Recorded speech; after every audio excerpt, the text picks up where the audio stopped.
Hello, Ducks fans. Welcome to another episode of the Quack Report. My name's Carter. I'm joined by Nate, and as always, actually not as always, we're going to talk about some Ducks wins. Yeah, I'm really confused here. What's the W2 under STRK on NHL.com? What is that? I'm not used to seeing that. STRK W2. I don't know. It must mean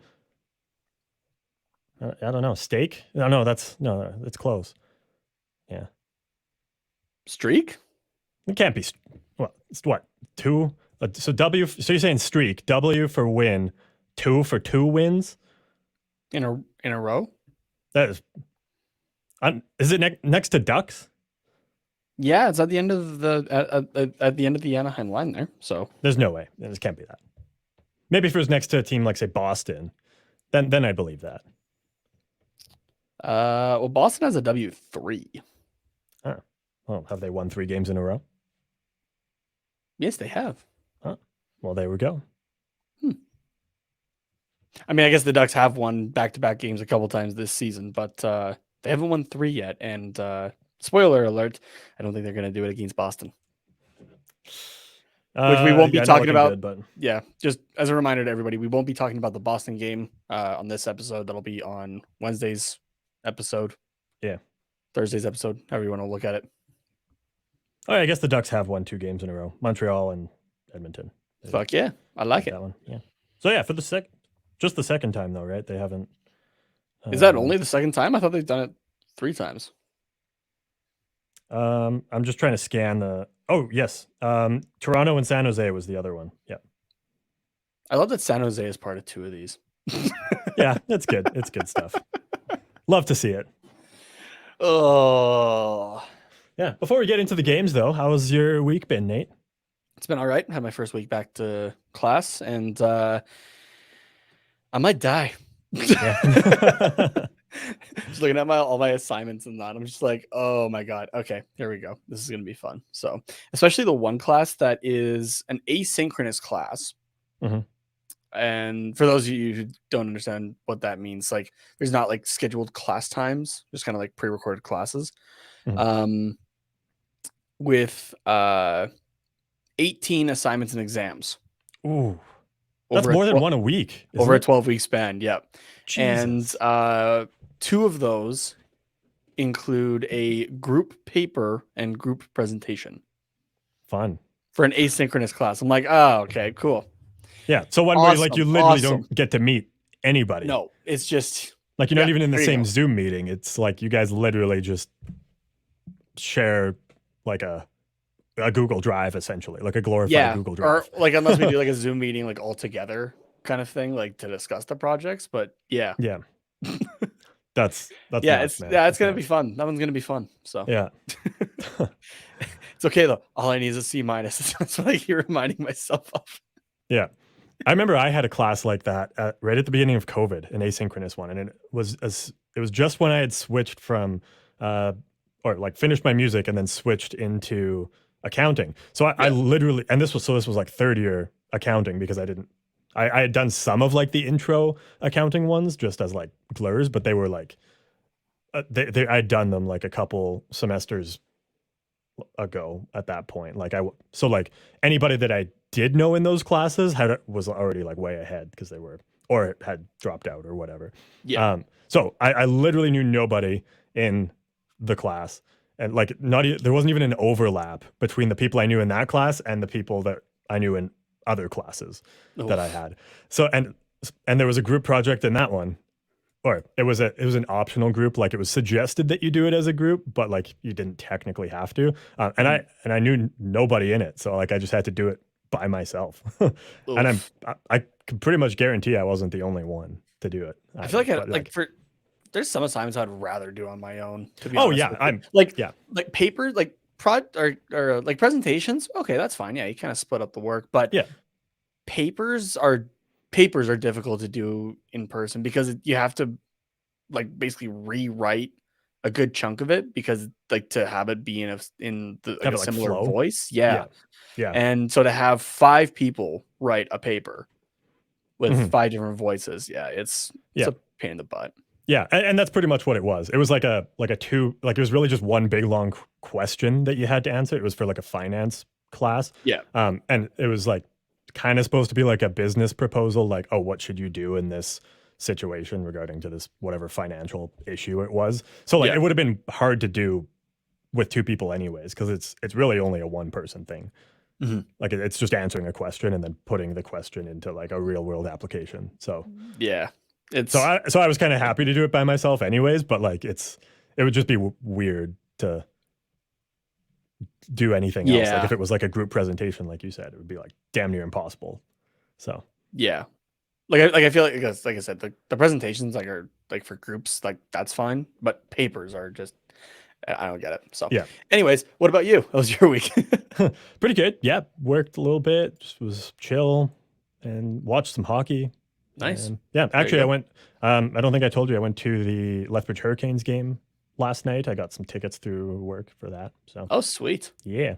Can you get some for us when Regina comes to town? I'm gonna try. I really am. Yeah. I was telling my girlfriend on the way there. I was like, just so you know, if I do happen to snag the tickets from like through work for when Bedard's in town, like I am gonna take Nate. And she was like, that's fine. Like I understand.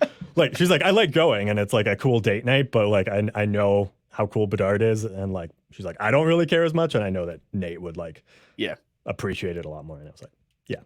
if you don't get tickets through work, we'll still get tickets though. Oh, absolutely, yeah. Yeah, for sure. I'm actually I'll ask this next week and see like if anyone has put claim on them, because I'm if this is the totem pole, I'm like down here. I'm below the totem pole for like priority for this kind of stuff. So I'll just ask if anyone has their name on it. Hey, but that if means not, I'll hold out. So that means that like you're the base, you're the foundation. Yeah, exactly. Of the entire company. Yeah. There you go. Yeah, exactly. Without me, it falls apart. Exactly. That's what I tell myself anyways. Goddamn accountants. Yeah. But yes, we will absolutely make it to one, if not both, of the games where the Pats are in town to face the Hurricanes by some means or another. So perfect. Sounds good. Yeah. February 10th and March 3rd, I believe, are the dates. Yeah. And I think they're both Saturdays. Perfect. So, I like it. I like it a lot. Yeah, it's good stuff. But yeah, that was kind of the highlight of my week. Well, since our last episode anyways. Oh, wait, shit. February 10th? Hold on. Yeah. I could be wrong about that, actually. So. Oh, no, February 11th is 11th? The Saturday. Oh, okay. I mean, we'll have to take a look at the Lethbridge Hurricanes dates in particular, because that might be the last regular season game that I work. Ooh, that'd be tough. Well, I will go, and you can come to the second one then. There you go. Or maybe your throat's a little scratchy, and you're not quite sure if you'll be recovered by then. So, yeah, that might be a playoff spot clincher.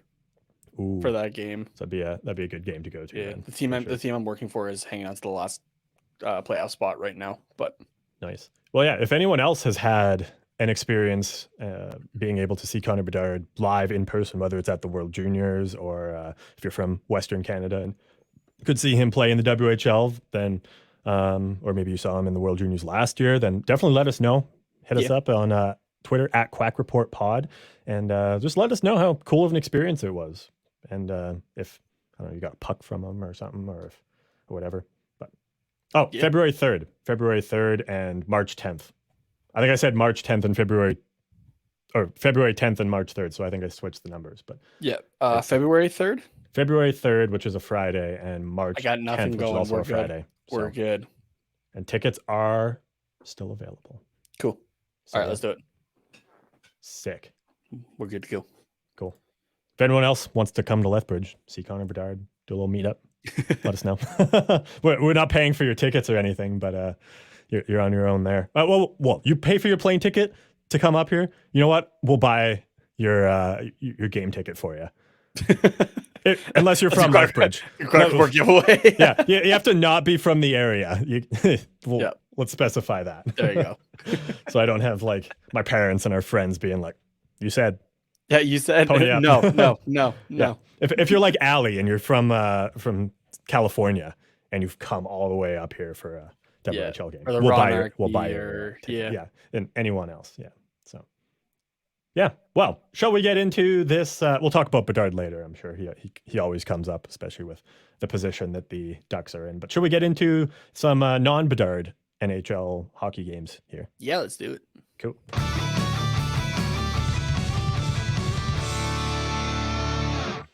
Yeah. So the second game of this Ducks win streak here, this little mini streak, I guess we've put together because it's not quite a streak until you hit 3, I would say.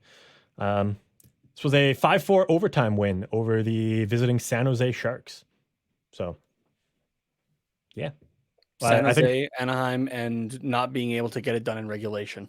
Yeah. Name a better duo there. Yep. 3 out of 4 of the games went to overtime or were decided in overtime or a shootout this season. So, and the fourth one we don't talk about. No. So, don't want to talk about it. I want to talk about this one. I actually want to talk about this one a little bit. Yeah. Because there's some good stuff. There's some not great stuff still. Of course. There's some good stuff in there. Yeah. Do you want to talk about the not great stuff or the good stuff first? Let's Do you want to get the negative vibes out of the way first? Yeah. Because there's not that many negative vibes, so I think we can get those out of the way. So this team realized that they played well defensively in the last game there, and that was something that I commented on as well. That like this was the best defensive game I have seen out of the Ducks. I think out of like the 4 years that we've been covering the team, and they went, "Oh shit! Right, we're not supposed to be good defensively." Okay, what were we doing before? Okay, perfect. This team went back to sucking ass defensively. There's no easier way. There's no way of sugarcoating it. This team gave up how many shots was it? Was it 38? No, sorry, 41 shots on goal from the San Jose Sharks. To be fair, it went to overtime, so yeah, it did. But out of those, how many chances? Can I do math in my head really quickly? I definitely cannot. We got 57 chances, shot chances for the San Jose Sharks.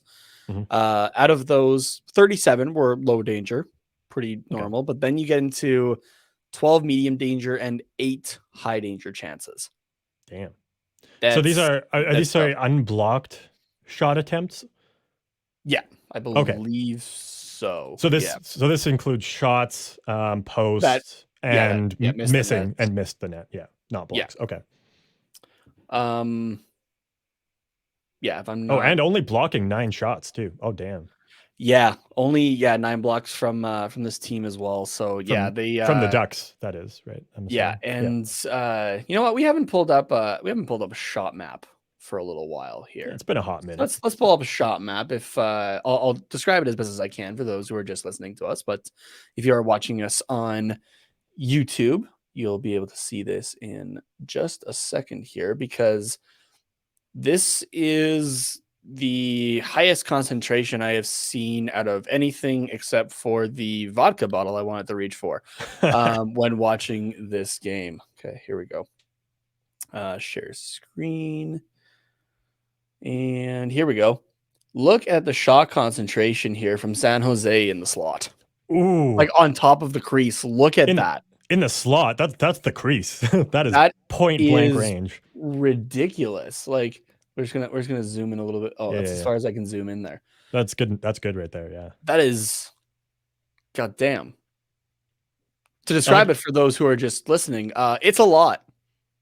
It's a lot. Yeah. Like I can't see the top of the crease actually, because there are so many bubbles layered on top of each other that it has completely obstructed the view of it. Yeah. I can't tell what is the crease and what is a bubble. Also because they're kind of the same color. Not quite. Don't worry, I'm not colorblind. But I was gonna say what? Yeah. How colorblind are you? Yeah, it's actually not close at all. But yeah, it was. I'm trying to think what it looks like. There's a comparison there, but I don't know what it is. I'm not sure either. Just like a pile of rabbit shit. Sure. just a bunch of small pellets stacked up on top of each other. All right. Okay, cool. Yeah. I like it. The Ducks sucked defensively again. And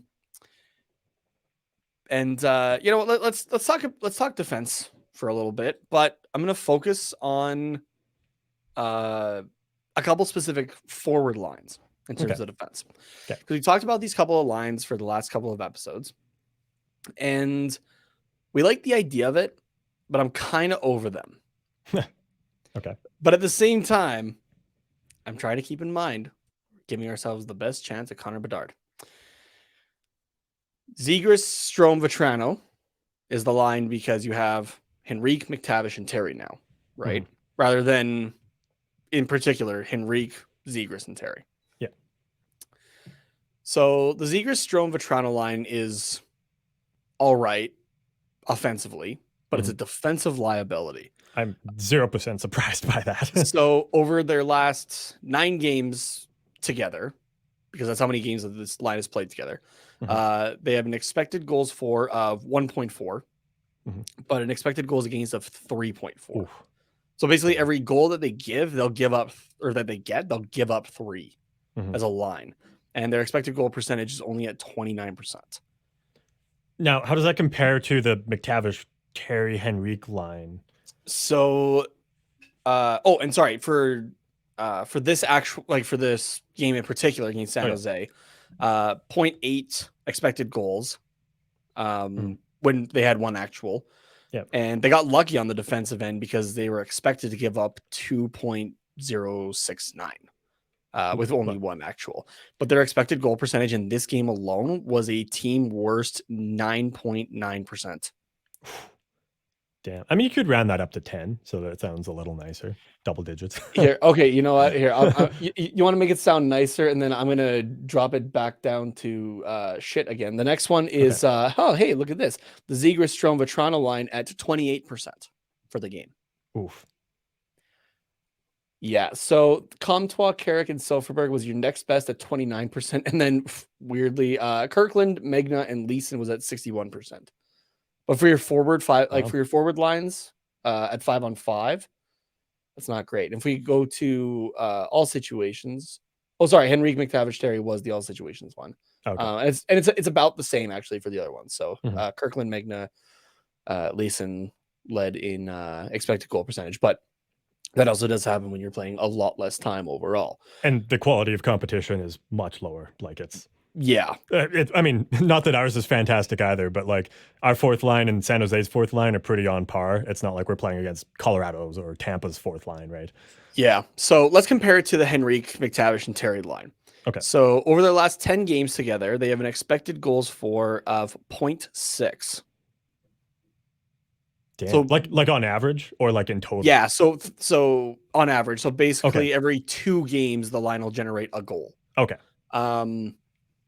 But then their expected goals against is 1.8, with their actual being 3.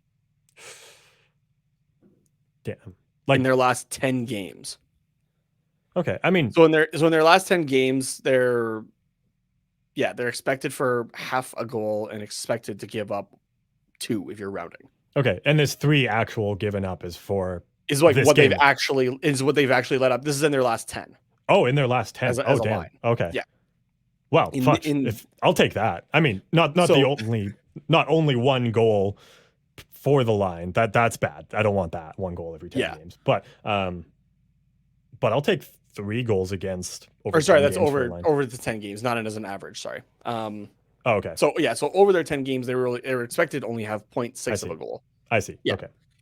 So for this game in particular, though, their expected goals for was 0.09 goals. Oh, that is bad. And their expected against was 0.83. So their actual goals for was 0 as a line. And their actual against was 3. They were on for 3 of the 4 goals against in this game against San Jose. Yeah, and as I said already, their expected goal percentage was 0.9%. Or was 9%. Yeah. Now to compare both these lines together, like, yes, it's smaller sample sizes of 9 and 10 games, but let's take a look. Still enough to be able to compare them, though. Yeah. So let's take a look though at the line that we know is tried and true and works in the Henrique, Zegras, and Terry line. Over their 33 games together, they had an expected goals for of 14.6, and their actual was 14. So right on where they should be. Yeah. And then on the defensive end, their expected goals against was 13.1, where they've had 14 actual. So basically, you score one, you give up one. Which that's Ducks hockey these days. So yeah, exactly. And their expected goal percentage is 52.7%, compared to Henrique McTavish Terry is 25%, and Zegras Strome Vetrano is 29%. Okay. So this is what happens when we try to spread the scoring a little bit here. It does get spread, literally. For sure. But then defensively it becomes worse. I would say. Yeah. Is there any stats on McTavish, Strome, and Vetrano playing together? I don't know if that line, if that's ever really been a line, but McTavish, Strome, and Vetrano. Let me. Yeah, just to compare, like, because then we're looking at the same 6 forwards just in 2 different combinations. Then the stats geek in me just wants to see, like, if that line is just like abysmally low, where it's like your expected goals for is like 0.1 and your expected goals against is like 70. It's actually not that bad. Strome, McTavish, Vetrano has played 62 minutes together, over 14 games. Okay. Their expected goal percentage is 33%. So that's already better than the other two individual lines. Yeah. Their expected goals for is 1.7 and expected is 3.4. Okay. So the 30, was it 33 exactly for their expected goals percentage? 33.3. 33.3. Okay. So then as an average between those two lines, it's expected goals percentage of 43%, which is still a higher average than the Zegras Strome Vetrano and Henrique McTavish Terry lines, which would be somewhere in the 27.1. Actually, that one I can do in my head quite easily. Yeah. So for that particular line overall, over the 14 games, gave up 5 goals, scored 1 goal, but okay. Over 14 games. So okay, interesting. Yeah. So like, okay, this is for me at least where an instance of where the numbers and the eye test don't quite match up for me, because I really do prefer the Henrique, McTavish, and Terry line. I think that is a really solid line. Like, especially McTavish and Henrique, those two seem to have some good chemistry with each other. I don't know if Terry quite fits on that line. I think I would definitely prefer him to have Zegras, or to be up with Zegras, but I don't know if I would like Vetrano on that line, since lately he has been a fucking black hole for offense. Actually, just snake bitten. Yeah. Yeah. I don't know whether to feel bad for him or to say get him the fuck out of town for those 2 posts on the open net in this game, where he took 2 whacks at it and he hit the same post both times. And like, he was being defended, but I was like, fuck that. How do those not go in, man? Like, Christ. So I would really prefer to have somebody else in this top 6 mix, and Vetrano just be like a third line guy. But for now, at least, for now, the snake bitten is like, until we got the anti venom for the snake bite. Yeah, exactly. So yeah, I guess the reason I like Henrique, McTavish, Terry is because I like Henrique and McTavish together. But I honestly didn't think that their goals for and goals against, like their actuals, were this skewed. Like, I honestly thought that they had more 5-on-5 goals. Maybe I'm thinking, maybe it was the one actual against the Stars. Maybe I'm kind of mixing that game up with the San Jose one. I'm not sure offhand, but okay. The one line that was working that I am totally fine with for this season, besides Zegras, Henrique, Terry, for Mason McTavish in particular, is that line of McTavish, Jones, and Leeson. Yeah, that one's actually really good, that one's actually been doing decent. It was right down the middle at 50% for goal percentage, and their expected goals was, where did that go here? 44.1%. Their expected goals for was 5.2, expected against 6.6. So And this was over how many games? 15 games and Yeah. Okay. 123 minutes. Yeah.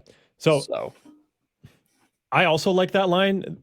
The issue with that is that you can't play it as anything more than a third line. Like realistically, it's a fourth line, but it's just because of the wingers. You could maybe push it to be a third line if you were desperate because Mason McTavish, but there's no way you can rely on that as a second or a top six line, we'll say, which is what McTavish should be playing on. He should be playing with top six wingers.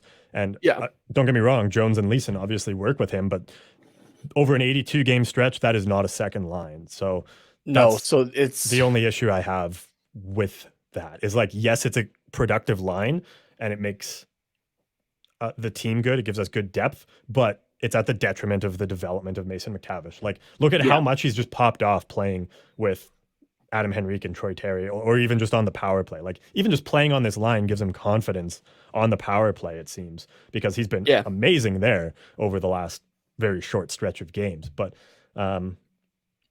so yeah, I think realistically we just need another top six, consistent, tried and true top six forward to take Terry's spot on that line so that Terry can take the spot on the second line versus the other line, we'll say, with Zegras and Strome.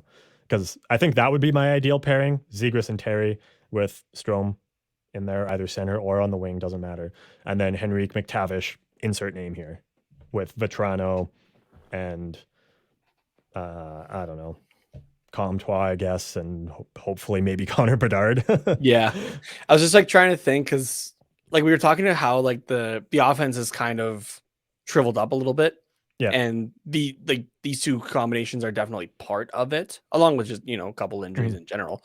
But just with the exception of the last couple games, but but like just seeing the defensive numbers, like the goals against and whatnot, it was like, oh, okay, can kind of see why a little bit, because these guys are being forced to play in their own end a little bit more comparatively. So I would be curious to like let this go for a few more games though, like say 3, and then look at it again over the next, I guess the 5 games. Like, so these 2 plus whatever the next 3 are, because I think over the last 2 games, something has clicked that has allowed us to, I don't know, just be more confident, I guess, because we haven't been great offensively or defensively in either of these 2 games. Like, it's kind of exactly what you would expect. I would say, like, only 2 goals against the Stars. Yeah, that's expected. What was unexpected was not giving up any goals. A 5-4 game against the Sharks, that is expected for me. But I want to see 3 more games and see if the numbers improve a little bit, because maybe it's just taken some time for these combinations to grow together and gain more chemistry. But yeah, that's just me. So no, that's fair. But you're not wrong with the McTavish Henrique thing. Looking at it, besides like with Terry, that pairing played with Vetrano and Sulferberg. Mind you, Sulferberg was only for 5 seconds. Okay. But that line generated a goal. The McTavish Henrique Vetrano line played 50 seconds together and generated a goal. So so I literally never thought I would say this, but I think All-Star Troy Terry is kind of lost on that line. Like, he's kind of dragging it down. You could do on that line specifically, not the team. That line specifically. You could do like Henrique McTavish on like a second line if you want. Yeah, absolutely. Right, and have like Zegras. Like, it's forward lines are kind of turning into pairings and then figuring out who that third guy is going to be. Yeah, and I just think it's that Terry's not that guy, because he's the shooter. Or Terry is a shooter, but Zegras Terry is a pairing. Yeah, exactly, because Zegras is the playmaker, Terry's the shooter in that scenario. But on this line, Henrique is kind of the playmaker and McTavish is the shooter. What is Terry doing? Like, yeah, he can pass. I guess Henrique's more of the let's go in and get the puck kind of guy. Terry could, I guess, maybe be that passer, but like, I don't know if that really totally suits his skill set. Like, obviously he can pass, but it's just not quite. It's not the role that he really thrives in, I don't think. So yeah. Okay, do you want some good stuff from me now? I have one other thing, in terms of defensive liabilities, just the little cherry on top here. And in this John game against San Klingberg, Jose? right? John Of course, Klingberg. of course. That first goal against. If you're curious why, well, yes, if you're curious why the team overall was worse defensively, it's because, remember, last episode we talked about the declining time on ice for John Klingberg, how he was down to roughly 15, 16 minutes, occasionally popping up to 18, maybe 19. Played 22:54 against the Sharks, so just shy of 23 minutes. And yes, we went to overtime, but say he played a goal and an assist. Say he played half of overtime. Overtime was what, 3 minutes, 4 minutes before we scored? Three minutes. I've got it up here. I just gotta scroll. Oh shit! No, it was only a minute into overtime. Oh yeah, 1 minute. God damn. And so, okay, let's say he played all of that. You take off the 108. He still played like 21:46. Quick math, kind of. At least you can do it. Yeah, yeah, 21:46, which would be his highest in regulation time since November 19th against the St. Louis Blues. Damn, all right. Which is once his minutes sharply dropped off. Yeah. And to be fair, he was injured a little bit in end of November, early December. But yeah. But this is a game that Klingberg, like, he took the name offensive defenseman and he went, fuck the defense part of it. Yeah, offensive man. Yeah, offensive man. Because yes, he scored the game winner. That's great. So I'm happy about that. Yeah. Yeah.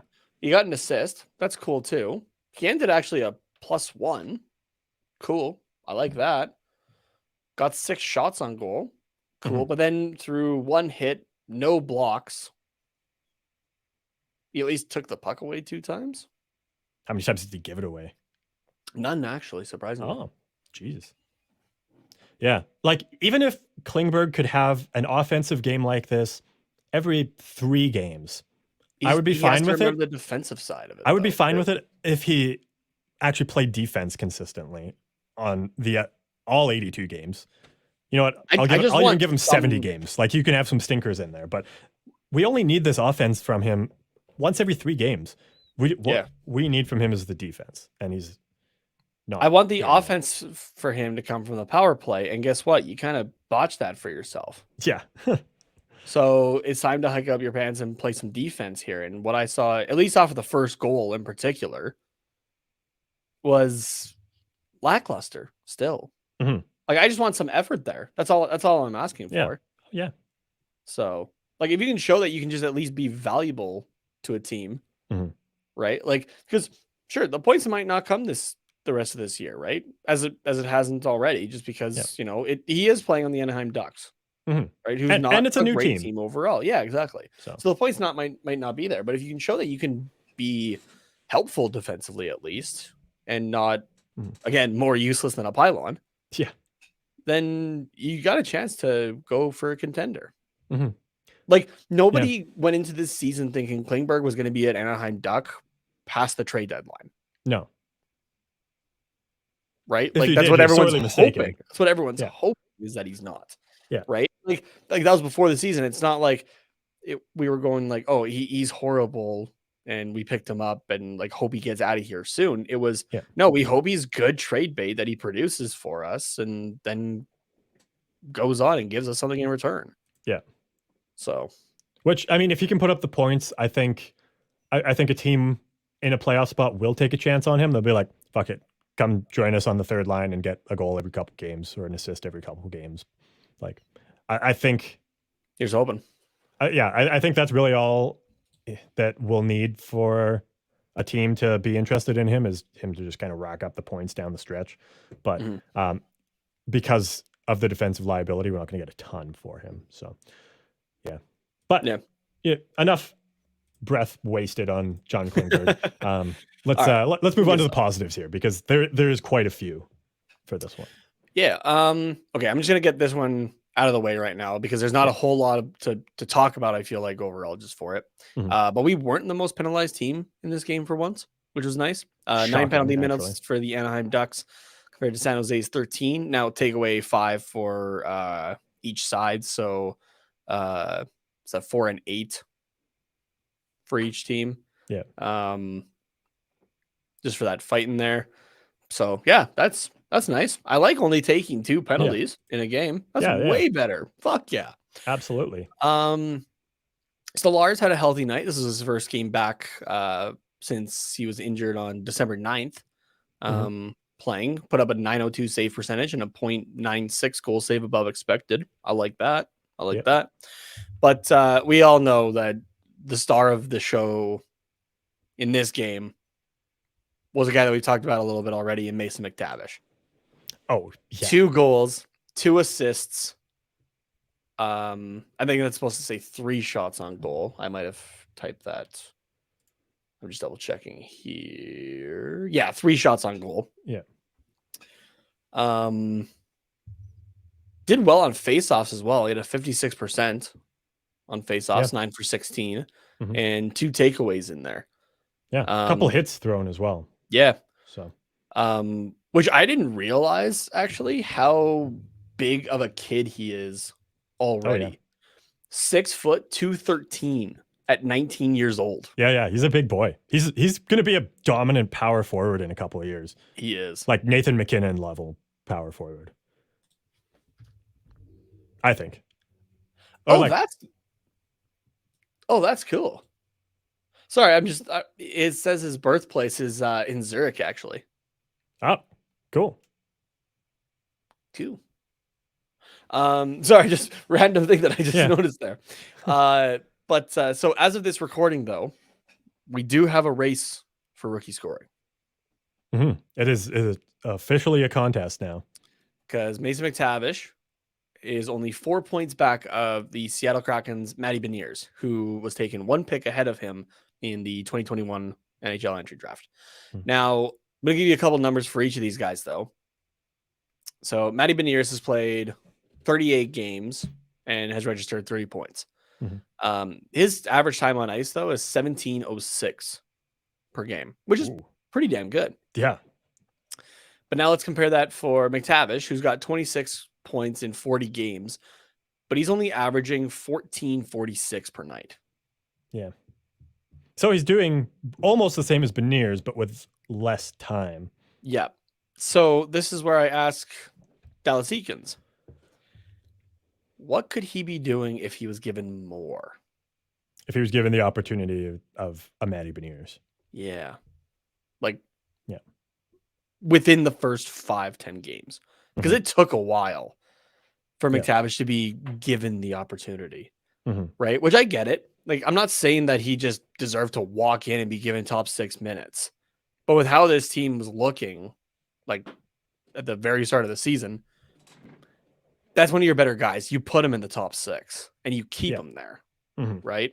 Yeah. So like playing the 5 minutes on the 4th line for 5 games or something like that was bullshit. So, but you know what? There's time to make up for it. And we are officially still on, or we are still on Mason McTavish for Calder watch. Yeah. So the only thing is, like, before everybody rushes out and puts their money on Mason McTavish winning the Calder. Nah, do it. DraftKings Sportsbook, promo code THPN. If you're going to, then yes, obviously that's where you would do it. But it's hard to not, like, I know it's an individual award, but it's hard to not look at the team success of these guys as a factor for the Calder, at least to some extent. So Anaheim, obviously bottom of the Pacific Division in 40 games, 12 wins, 24 losses, 4 overtime losses for 28 points. Seattle Kraken, at the time of recording, 38 games played, so a couple less than Anaheim. 22 wins, 12 losses, 4 overtime losses for 48 points. So a 20-point gap with Seattle having 2 games in hand still. And again, it's an individual award, so it's hard. You don't really want to put that comparison in, but when you look at where the Seattle Kraken are in the standings, 3rd in the Pacific, way higher than anybody had them at the beginning of this season, I would think.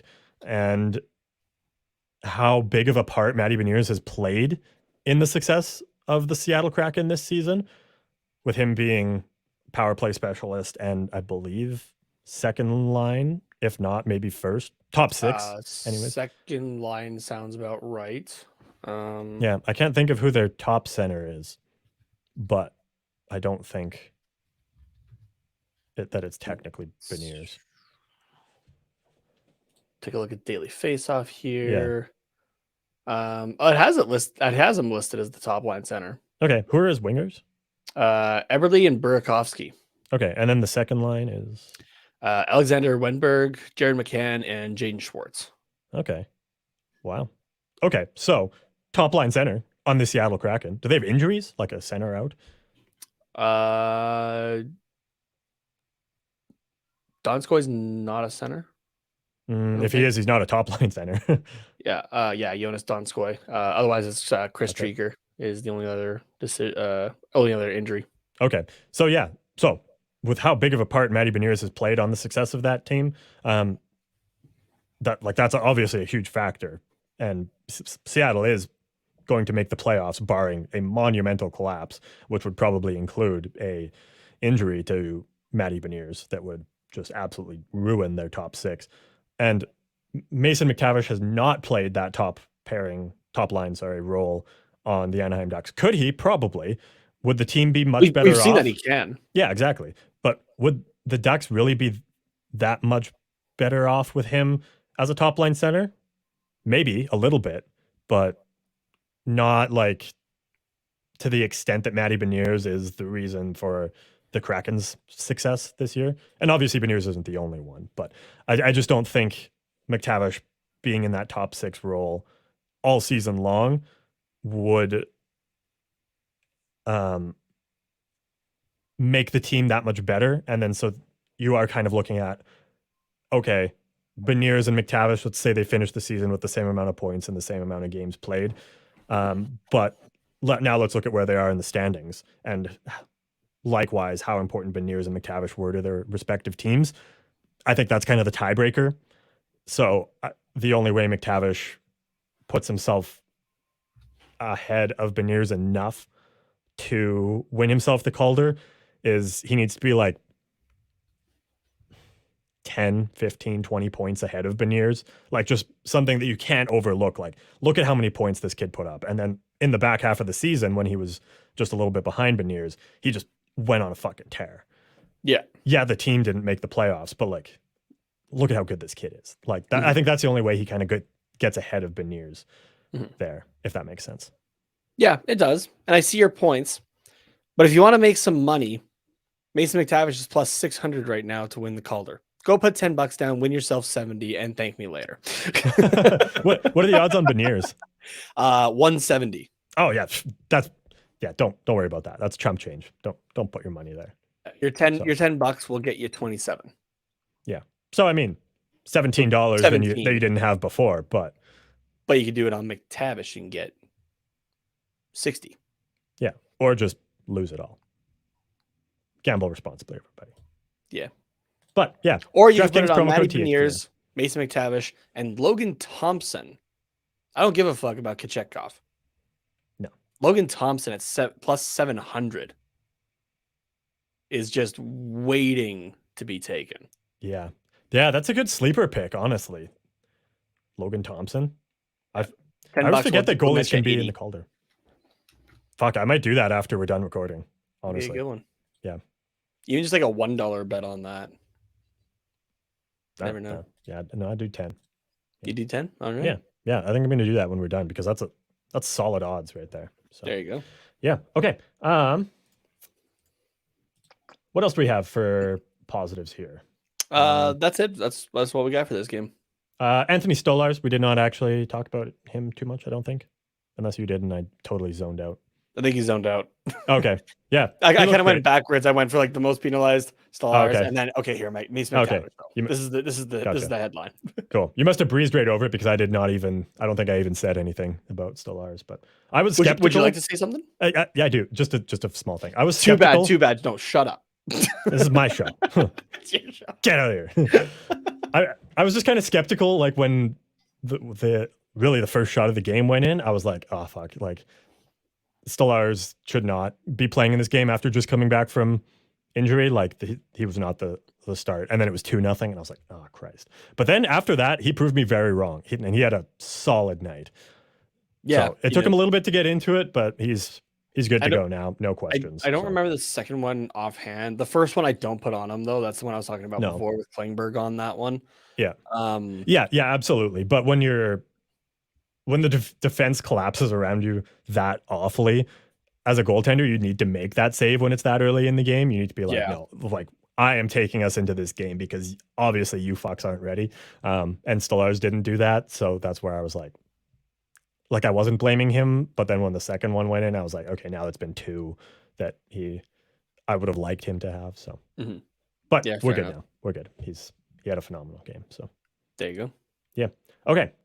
That is it for this game. I think let's take a short break, which would be a fantastic time for you guys to hit pause and follow the instructions that Nate so nicely laid out for you here, except for the NHL, not the NFL like it's going to be. But I mean, if you're a football fan too, which I know a lot of our listeners are, then promo code THPN on DraftKings Sportsbook will get you some sweet deals. And Nate will tell you about these. And we will see you guys in just a minute here.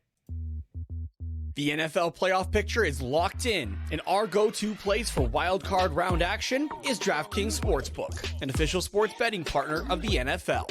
To kick off the road to Super Bowl 57, new customers can bet just $5 and get $200 in free bets instantly.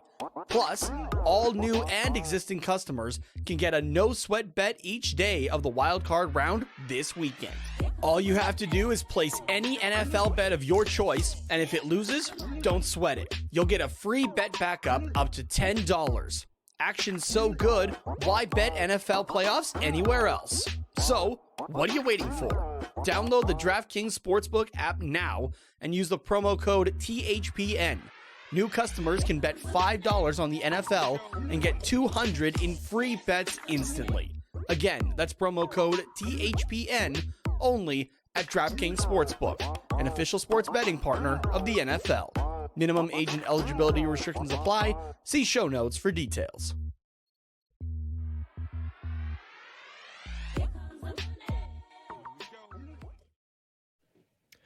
All right, we got some Ducks news here. Injury update as of when we're recording this, Sunday, January 8th. Kevin Shattenkirk is listed as day-to-day, did not play against the San Jose Sharks. Okay, sorry. Go finish that, and then I got something here. Okay. I don't know if they said what type of injury it was. No, didn't say anything. It just said day-to-day. Okay.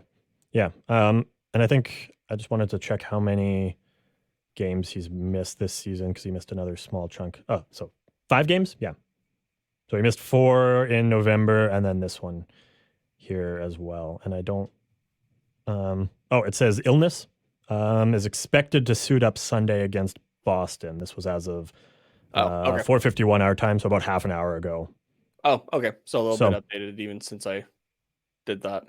Yeah. So with an illness, so potentially back, but if not Sunday, then Wednesday is the next game. Cool. Right? Yeah, Wednesday probably would be better. So yeah, okay. What do you got for us now? So we are going to talk about the World Juniors a little bit, and this guy in particular. So Jeff Merrick here. This was a little over an hour ago. So Olin Zellweger is back with the Everett Silvertips after winning gold with Team Canada. Yeah. But he has 6 points. No, it looks like we have the pieces of a trade, actually. Oh, okay. So this will be not an NHL level. This will be in the WHL. Yeah, I assume. But yeah. So I'm just trying to pull up because this looks like a 2-parter here. Okay. Here we go. So from Jeff Merrick at Jeff Merrick on Twitter. Sounds like Olin Zellweger is on the move from the Everett Silvertips to the Kamloops Blazers. Massive deal with as many as 4 first-round picks and other pieces going to Everett. Because Kamloops is hosting the Memorial Cup this year. and look for Ryan Hover to go to Kamloops in the deal as well. And then he follows it up with more on the Zellweger deal. It sounds like the Blazers are sending 2 players and 2 prospects, along with a second, third, fourth, fifth, and 6th round picks to That's go a along monster deal with the 4 first rounders I referenced in the previous tweet. Holy shit. And says expect an official announcement soon. So I am taking a look here. That's massive. That's just an insane. So how many? 4 first round picks, a second, third, fourth, fifth, and 6th? Plus that's 9 2 picks. Plus 2 where did that go now? Like 2 other roster players, or 2 roster players and 2 prospects. And 2 prospects. Yeah. So for 2, 4, just 5, for 6, Olin 7, Zellweger, 8, or there's 9. other pieces. So 13 picks for, or 13 pieces in exchange for Olin Zellweger and Ryan Hover. I feel like I've heard that name, so he must also be a decent player. But I'm taking a look right now. There was also rumors of Bedard going to Kamloops as well, if he agrees to it. That's a if he agrees, and if Regina wants to trade him. It sounds like Regina does not want to trade him, nor does Bedard want to be traded. Yeah. So Ryan Hofer is a draft pick of the Washington Capitals, was selected in this year's draft in the 6th round, 181st overall. And this season he has 23 goals and 13 assists for 36 points in 36 games. Okay. So that's decent. Like, he would be a good depth forward, essentially, in the OHL. So, or like middle 6. Yeah. Kind of guy. So, but yeah, Zellweger being the key piece there. Yeah. Oh, absolutely. Yeah. So yeah, that's a big deal that's looking to see Anaheim Ducks prospect Olin Zellweger heading to Kamloops. Nice. Which likely, not likely. Sorry, it's guaranteed we will see him in the Memorial Cup, since, like you said, Kamloops is hosting that. But which, Kamloops is also a decent team as well. So yeah, they are. For those who are not aware, the Memorial Cup is like the national championship for Canada. Of the WHL, which is the Western Hockey League, the QMJHL, which is the Quebec Major Junior Hockey League, and the OHL, the Ontario Hockey League, comprising the Canadian Hockey League overall. Yeah. That team in Kamloops also has Logan Stankoven of Team Canada, who also just obviously won a World Junior Gold. Actually, he's from Kamloops. I didn't know that. That's cool. Oh, cool. There is a total of, including Stankoven, 1, 2, 3, 4, 5, 6, 7 NHL draft picks on this team already. Oh, dang. Yeah. 3 4th rounders, a 6th rounder, a 3rd rounder, and 2 2nd rounders. Oh, sorry, 2 6th rounders. That doesn't add up, though. Sorry. Oh, only 2 4th rounders. That's one. Anyways, so varying degrees of draft pick as well. But there's a couple high picks. Fraser Minton is the other 2nd round pick, along with Stankoven. So yeah, I mean, if they can manage to get Zellweger as well, I think that gives them a pretty good shot at being Memorial Cup winners there. Yeah. How many NHL picks they have. So yeah. Which we should try and get, if that does happen, we should try and get to a Kamloops Lethbridge game as well. Not sure if they play anymore. But yeah, let's talk a little bit more about Zellweger. And if we haven't mentioned it already, Canada winning back-to-back World Junior Championship gold. The first time a team has won back-to-back since Canada in 2008 and 2009. There you go. I know there's a lot of Americans listening to this podcast. Yeah. Sorry, I had to. We got to rub it in on. We got to rub it in a little bit. So Zellweger in this tournament playing 7 games, putting up 6 assists in his time. Pretty good. Tyson Hines is another draft pick for the Anaheim Ducks that was playing for Team Canada, putting up 2 goals in 7 games. And Nathan Gaucher putting up a goal and 3 assists for 4 points in 7 games for Canada en route to a gold medal championship. And we're not going to ignore the States. Congrats to them as well, winning bronze in overtime over Sweden, an 8-7 final for that Barn game. burner. It was nuts. Yeah. So no Ducks prospects on that team, but still American. So yeah. And speaking of the Canada winning gold in overtime over Czechia 4-3, thank you to all that hung out with us for our watch party on the Hockey Podcast Network YouTube channel. It was a lot of fun. It was a blast. Yeah. We had good stuff. Some great engagement in the chat. Some listeners of this show as well hopped over there, and it was just great overall. So yeah. And if you'd like to join us for a watch party, we will have some information on that near the end of the episode, which isn't too far off. Don't worry. So very more. Stick around for a couple more minutes and we'll give you some info.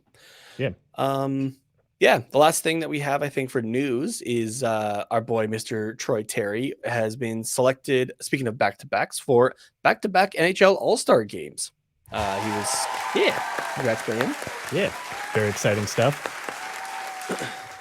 Yeah, so the All-Star Game is going to be held in Sunrise, Florida, home of the Florida Panthers, on February 3rd and 4th. The 3rd being the skills competition, the 4th being the All-Star.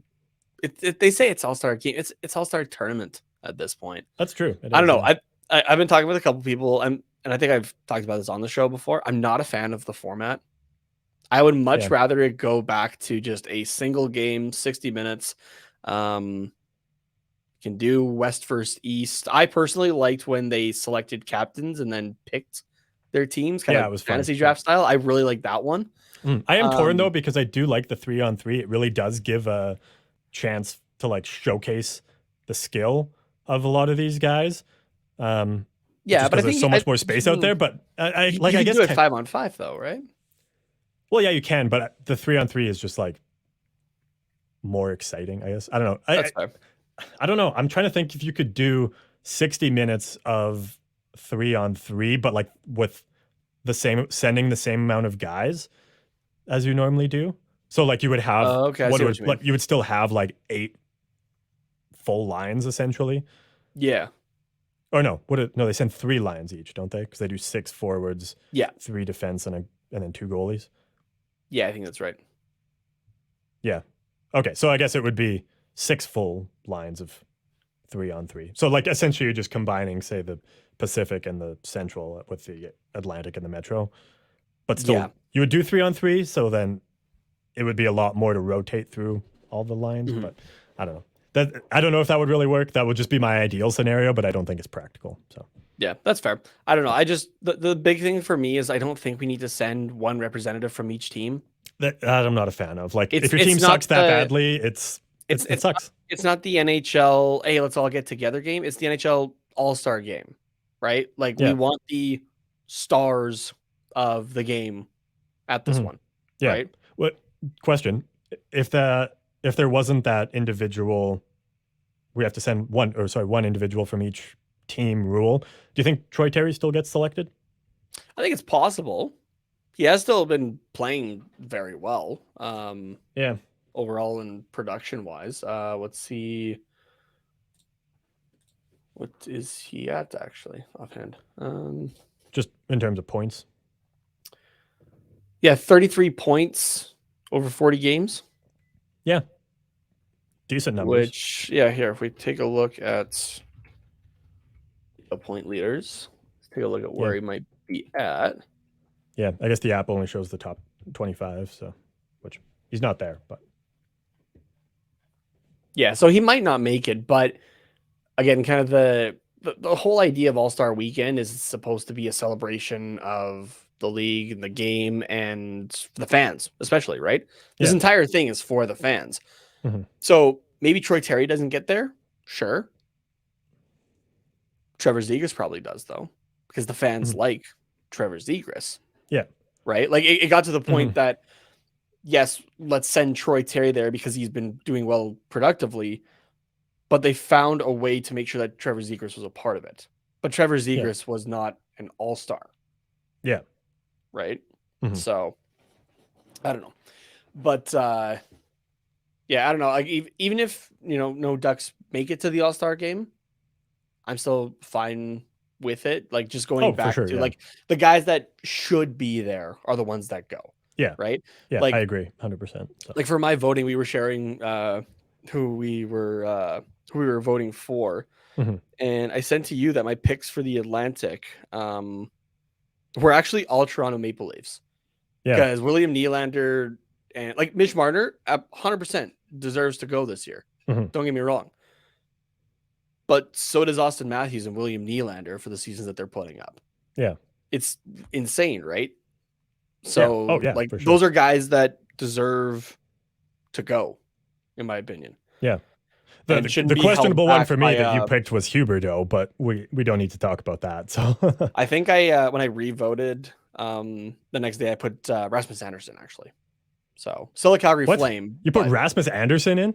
He's been doing all-star pretty good. Over Leon Draisaitl? Are you high? Fuck Leon. Fuck. I want to be. It's madness. No. But anyways. but that's a case there where, yeah, sure. You know what? If we don't need to send one guy from every team, you got Connor and Leon at every single All-Star game. Yeah. Right? Alex Ovechkin might give a shit about going to the All-Star game. Right? Like, just stuff like that. So yeah. Did you see the video of how they let Troy Terry know? Nathan McKinnon is technically not at the NHL All-Star game this year yet. That's true, actually. Until he's voted in. If he's voted in. Yeah. He'll be voted in. Actually, but, like, honestly, I think I put Ranton in over McKinnon, but yeah. But that's the thing, right? Like, there's multiple guys from each team that, like, yes, it does happen eventually, but it shouldn't be up to a fan vote to determine that, where guys are still going to get snubbed. Yeah. Right. So. Yeah. I'm not trying to sound like Grandpa wanting the old ways, but the old ways worked. You saw the best of the best for the NHL. Yeah, exactly. Right? And it was they were all playing against each other. So yeah. Did you see the video that they showed used to like tell Troy Terry that he made the All-Star game? It was very cool. If anyone hasn't seen it, I think it was on the Ducks Twitter is where I saw it, but it's all over, and it's very heartwarming, and make him the captain. That's all I'm going to say. After watching that, I'm like, yeah. Yeah, it's either him or McTavish in the next couple of years. For sure. So, okay, we've got. Actually, before we get to upcoming games, we've got, as everybody's come to expect, here the Big D energy move of the week, which, again, we've talked a lot about World Juniors, and we did the watch along for that, and we're throwing it back a little further than the watch along we did, back to the quarterfinals here, with Connor Bedard, future Duck Connor Bedard's overtime winner against the Slovaks here. So if you're watching, and I apologize for the not great quality, but Bedard comes in with a shot. It's cleared. He immediately gets the puck back and decides, okay, shot's not going to work. I'm just going to throw your jock straps into the fucking rafters as he dances through. I think as somebody put it on the broadcast or on the on like Hockey Central afterwards, undressed the entire country of Slovakia. And we don't need to watch the sad Slovaks because that's their goalie deserved better. Oh, there's 100%. A couple goalies that Canada played against that deserve better. Yeah, what was it in this one? 56 shots, 3 goals, and I mean that doesn't include the save he made on Bedard moments before. Oh no, they did update it. So 4 goals on 57 shots, I guess. So 53 saves. Yeah, it was lights out. Yeah, so feel bad for him. Same with the Czech goalie. Yeah, it's but that's that is this week's a big energy move. That's a second time for Canada being back to back. A big bednergy move. And a third time, just because I love hearing your voice, and that was definite. It deserves a second for Connor McDard. For Connor McDard. Connor McDard. Third. A big bednergy move. Yeah. Connor Bedard. I like that. That's just like combining. That's a. What's the game that you could like combine like two beings together, create like a super being kind of thing? The game? I don't know what the game is, but I don't know. It's not Pokemon. It's not because like that looks No. like the evolutions. Yeah. I forget. Anyway. Yeah. Speaking of that, I think it was during the Battle of Alberta. Why am I blanking on his name? Don't tell me, I'll get there. Okay, you got to tell me. The announcer for the Flames. Oh, Rick Ball. Thank you. Oh Yeah. God, I knew it was in there, but I was like, this is going to take me too long to get there. He, at one point in the broadcast, he was talking about Connor McDavid, and he said like David McDaniel or something like that. David McDaniel. Yeah, and I was like, what are you talking about? How do you get there even? Like, where did Daniel come from? That's how EA gets all their like random Yeah. like generated names. It's not like a thing in their system. It's just, okay, how many like mess ups did we have this year? Okay, Connor McDaniel. Sure, yeah, throw that in there too. Yeah, David McDaniel. Yeah. And then no, there's Connor McDaniel, and then we have David McDaniel, and and then generated players. Yeah, Daniel McDavid, David McDavid, all those. Yeah, exactly. Okay, let's get to the upcoming games. Wednesday, we will be at home to the Edmonton Oilers, a 7 p.m. Pacific puck drop. And if you remember from a few minutes ago, Nate alluded to another watch along. We present to you the game that we will be doing a watch along for on Wednesday night, 7 p.m. local time. We'll be over on the Hockey Podcast Network YouTube channel. And Ducks fans, I'm sure, hoping for a repeat of the last meeting between these two teams, a 4-3 Ducks win. But Lucas Dostal no longer with the club. So it would be very nice, though. Yeah. It's just going to be fun watching you squirm the entire time on this watch party. Yeah. Like, I am kind of going to be cheering for both sides, but like, I just know deep down the Oilers should beat the Ducks. So if they don't, I'm just going to be upset. Yeah. But but then at the same time, I'll be like, oh, good game by the Ducks. We're going to have a good episode. Yeah, so, exactly. Yeah. So let's do actually, before we do a score prediction, look at this. 2 out of the last 3 games. Oh, damn. Yeah. I did say shootout, but whatever. That was the bonus in there. So yeah, I've moved ahead in our standings here, 2-1 in 40 games. So damn, there you go. Yeah. Okay. Got a score prediction for us on this one, Nate? For this one, I'm gonna go. Well, the Oilers are 11-6-1 on the road this season. Their last 10, though, they've been 4-4-2. I'm gonna take a bet on the Ducks this time. I'm gonna go with a 4-2 win, and watch me be horribly wrong. I'm gonna take the same score as you, but I'm just gonna go the other way with it and say Edmonton. Loser. Okay, we'll bring that up in just a second here again. But the next game that we will have upcoming is Friday versus the New Jersey Devils. Although I guess we'll have an episode before then. So do we need to talk about this one? Oh, you're right. We do. No, we don't need to talk about that yet. Yeah, it'll be the last game of a 10-game homestand, but we will talk about it on our next episode that will drop on Thursday. So yeah, wherever you get your podcast, that's where we'll talk more about the Devils. But yeah. So just one game between now and the next episode. Or actually 2, because I guess there's the Bruins one, but you guys are hearing it after. So yeah, you already know the result. We do not yet. Yeah. How does it feel to be blessed, or as Thanos puts it, cursed with knowledge? Yeah. And I guess that's it for hockey news. We just have a what's quacking. Oh.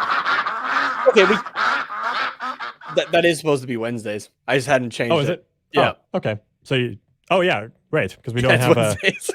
we don't normally do that. Oh, so is that the episode? episode? I'm sorry. Yeah, that's the episode. Is that it? I guess. Yeah. Okay. I don't know, unless you got like a joke for us or something for what's quacking. I don't know.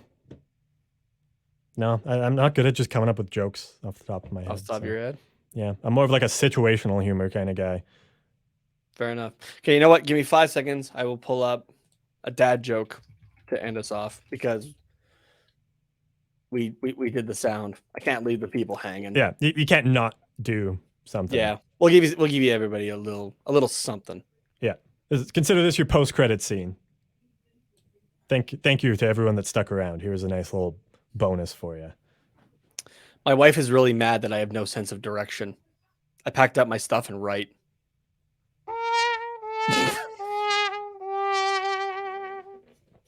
That was awful. You know what? I'll even give you a second one because I like this one.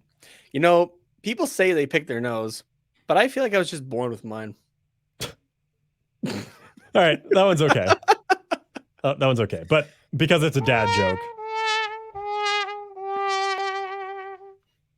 But I do like. Okay, that you know what? good. No, I'm going for a third one Okay. because it feels weird to leave it at 2. Yeah. And this is going to be the end of it. Okay. Not sure if you've noticed, but I love bad puns. That's just how I work, or I roll. Oh my god, I butchered that one. Pick another one. That was. Come on. If you see a robbery at an Apple store, does that make you an eyewitness?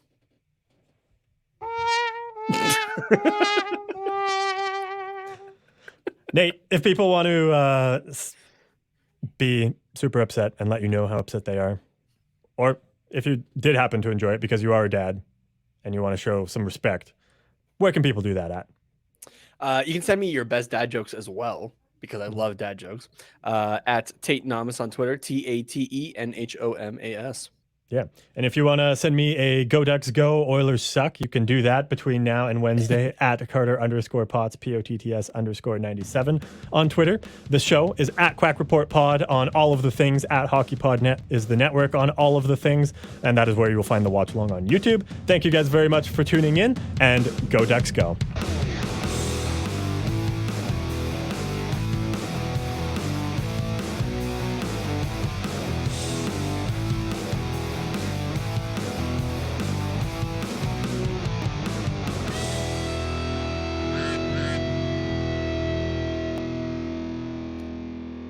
Hey Carter, what did the drummer call his twin daughters? I don't know what. And a 1 and a 2